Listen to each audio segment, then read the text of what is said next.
Hello बच्चों, good morning. आज मैं आपको 5th क्लास की ईवीएस का चैप्टर 3 पढ़ाने जा रही हूँ, जिस लेसन का नाम से गेम्स फॉर रिक्रिएशन, मनोरंजन के लिए खेल। तो खेलों से हमारा मनोरंजन होता है। In today's life style people have no time to relax और टू इंसर्टेन देमसेल्फ। तो आज के समय में, आज की जो लाइफ स्टाइल है, जैसे जीवन जीने का तरीका है लोगों का, उसमें लोगों के पास बिल्कुल भी समय नहीं है रिलैक्स लेने के लिए और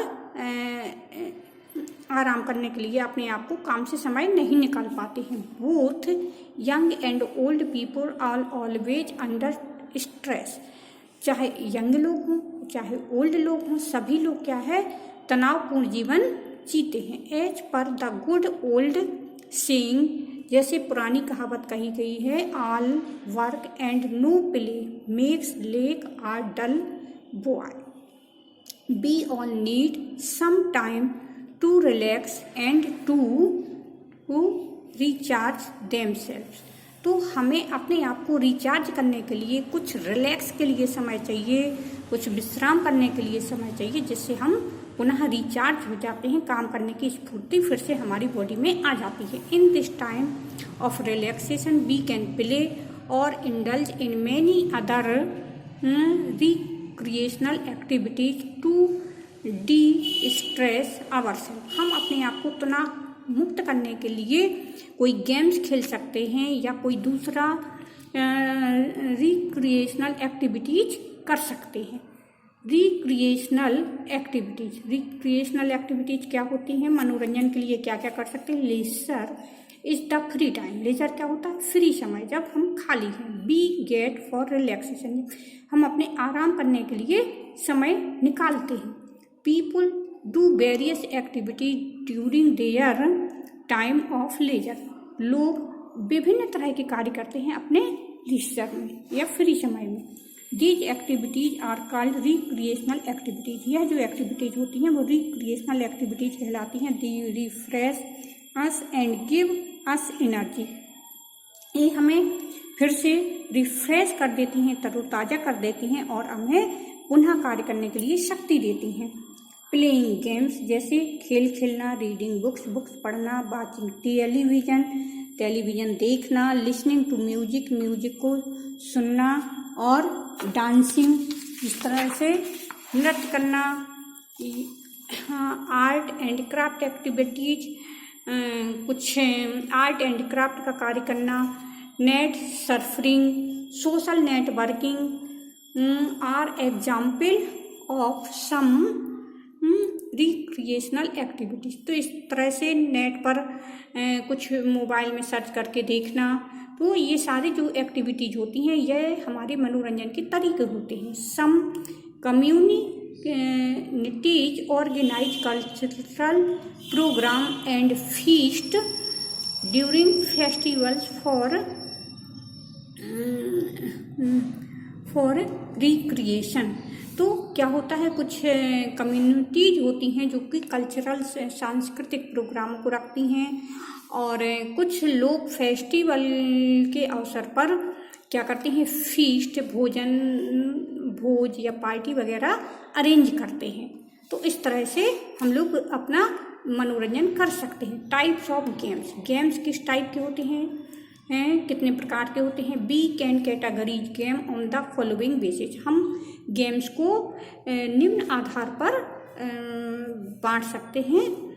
ए place where the games played, खेल कहाँ पर खेले जा रहे हैं, जगह के आधार पर। On the basis of the where the games is played, inside और आउटसाइड, कहाँ खेले जा रहे हैं, इनसाइड या outside. It can be of two types, दो तरह के गेम्स होते हैं।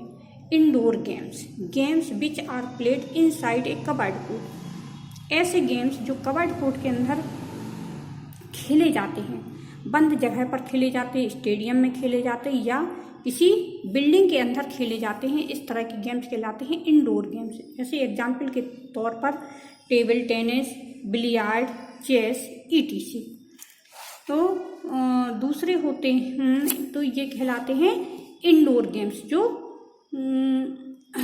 अंदर खेले जाते हैं। अब आउटडोर गेम्स जो बाहर खेले जाते हैं। कैसे? Games which are played in open ground, जो खुले मैदान में खेले जाते हैं। आउटसाइड एनी कवर्ड कोर्ट, जो किसी भी बंद जगह में नहीं खेले जाते, खुले एरिया में खेले जाते हैं, आर कॉल्ड आउटडोर गेम्स। इन खेलों को आउटडोर गेम्स कहते हैं। एग्जाम्पल के तौर पर जैसे chariot racing, hockey, football, cricket, ETC।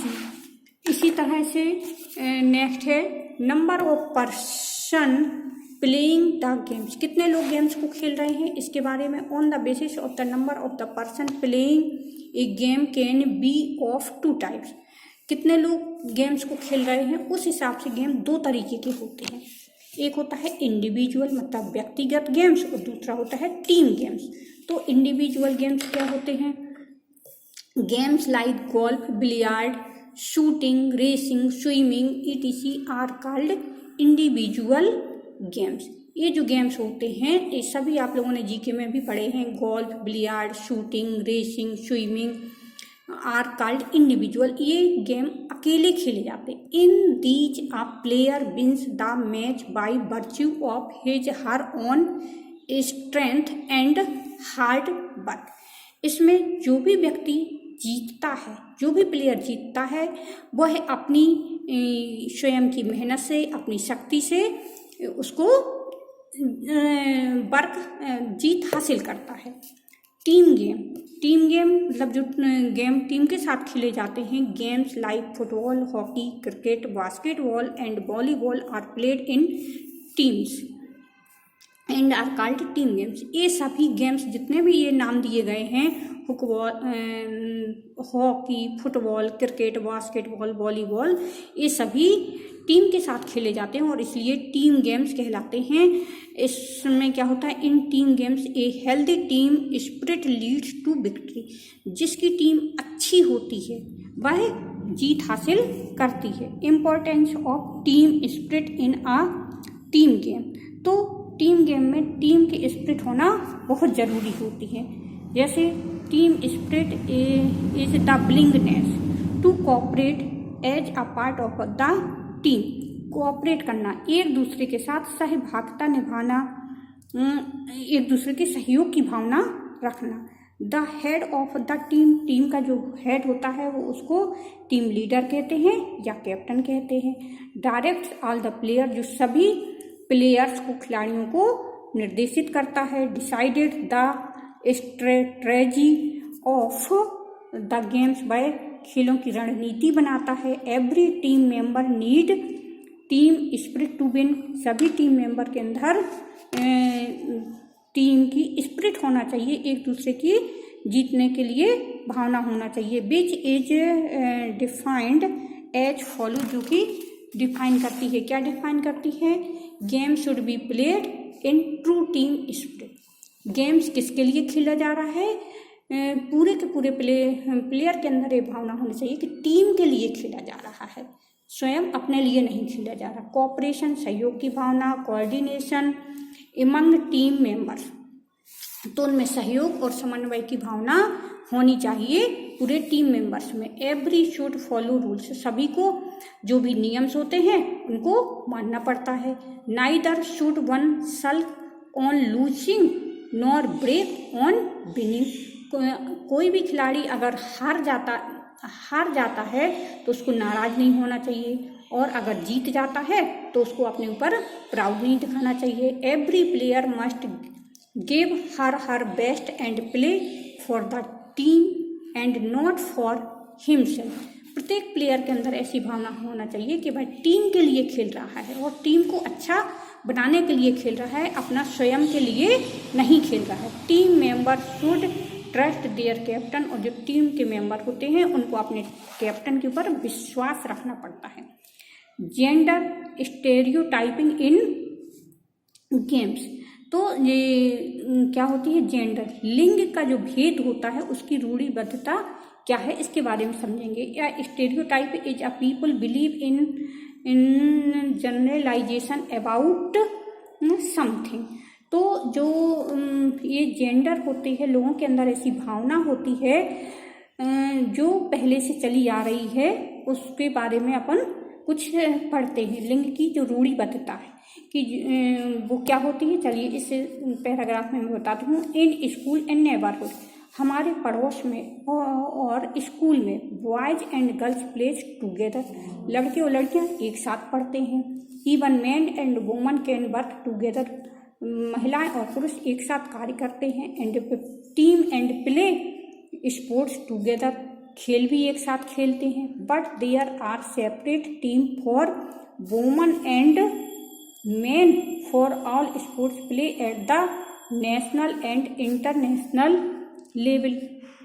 लेकिन क्या है, कुछ बॉयज की, कुछ गर्ल्स की अलग अलग टीमें भी राष्ट्रीय स्तर पर, अंतर्राष्ट्रीय स्तर पर भी खेल खेलते हैं। The reason behind this gender stereotyping as, तो इसके पीछे लिंग की जो रूढ़िबद्धता है वो क्या मान्यता है कि सम पीपुल थिंक, कुछ लोग सोचते हैं that boys play much better as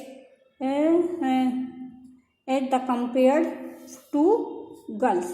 तो कुछ लोगों का ऐसा सोचना है कि जो लड़के होते हैं वो लड़कियों की अपेक्षा ज़्यादा अच्छा खेलते हैं। Boys are physically stronger than girls, लड़के लड़कियों की अपेक्षा ज़्यादा शक्तिशाली होते हैं। Some of the games that required strength can not be played by boys and girls together, जो लड़के होते हैं उनमें लड़कियों की अपेक्षा शक्ति ज़्यादा होती है और इसलिए वो गर्ल्स की अपेक्षा ज़्यादा अच्छे से खेल सकते हैं एक साथ मिलकर। फॉर एग्जाम्पल जैसे kabaddi, cricket, ETC। But in fact there is nothing like a boys games और अ गर्ल्स गेम। गर्ल्स और बॉयज के गेम में ऐसा कुछ नहीं होता है। We have both women's and men's national team और hockey, cricket and all other sports because both can play the games well. ऐसा कुछ भी नहीं है कि लड़के ज़्यादा अच्छा खेलते हैं या लड़कियाँ अच्छा ज़्यादा खेलती हैं। लड़के भी अच्छा, महिलाएं भी बहुत अच्छा खेल सकती हैं और पुरुष भी बहुत अच्छा खेल सकते हैं। दोनों की टीमें भी खेलती हैं, जैसे हॉकी, क्रिकेट और भी कुछ इस तरीके के गेम होते हैं जो बहुत अच्छे से खेल सकते हैं। Only one thing is important, यह एक चीज़ महत्वपूर्ण है, दैट इज द प्रैक्टिस। तो सबसे ज़्यादा क्या महत्वपूर्ण है, प्रैक्टिस ज़्यादा। जो जितनी ज़्यादा प्रैक्टिस करेगा, अभ्यास करेगा, वो उतना ही ज़्यादा निपुण होगा। An other type of stereotyping in game is based on race, और कुछ खेल ऐसे होते हैं कि दौड़ के ऊपर भी डिपेंड होते हैं। नेशनल गेम, अब हमारे राष्ट्रीय खेल कौन से हैं? Hockey is the national game of India. Hockey हमारे देश का राष्ट्रीय गेम है। It is played by a large number of people, बहुत सारे लोगों के द्वारा खेला जाता है। With a lot of enthusiasm, बहुत उत्साह के साथ। The national game of some countries are given below, तो इस कंट्री का नेशनल गेम्स क्या है, ये सामने नाम दिए गए हैं। इस टेबल से आप लोग पढ़ लीजिए। न्यूजीलैंड का रग्बी, कोरिया का टेक्वांडो, इसी तरह बांग्लादेश का कबड्डी, ब्राज़ील का फुटबॉल, जापान का सोमो रेसलिंग और कराटे, भूटान का आर्चरी और अर्जेंटीना का है फुटबॉल। तो Olympic games, world chess championship, Asian games, Commonwealth games ETC are some international sports event in which India participate. तो क्या होता है कि इस तरह के गेम्स में जो हमारा देश है वह इसमें पार्टिसिपेट करता है, भाग लेता है।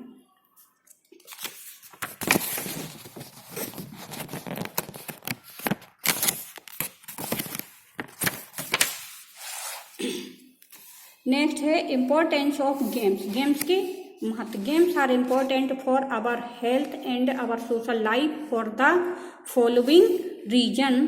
Health benefit of games, games के द्वारा हमारे हेल्थ बेनिफिट होते हैं। By playing we exercise our body and mind at that keep us active and relax. इससे हम हेल्दी रहते हैं बॉडी और हमारा माइंड, और हम काफ़ी रिलैक्स महसूस करते हैं। People who play games are less prone to stress, वो स्ट्रेस से दूर रहते हैं। हाइपर टेंशन उनको कभी नहीं होता है और ऑब्सिटी भी उनको कभी नहीं होती, वह स्वस्थ रहते हैं। So we by playing games we become healthy and strong. तो हम खेलों के द्वारा अपने शरीर को स्वस्थ और हेल्दी बना सकते हैं, बोथ फिजिकली एंड मेंटली, दोनों तरीके से, शारीरिक रूप से और मानसिक रूप से। सोशल एंड अदर बेनिफिट और गेम के क्या हैं?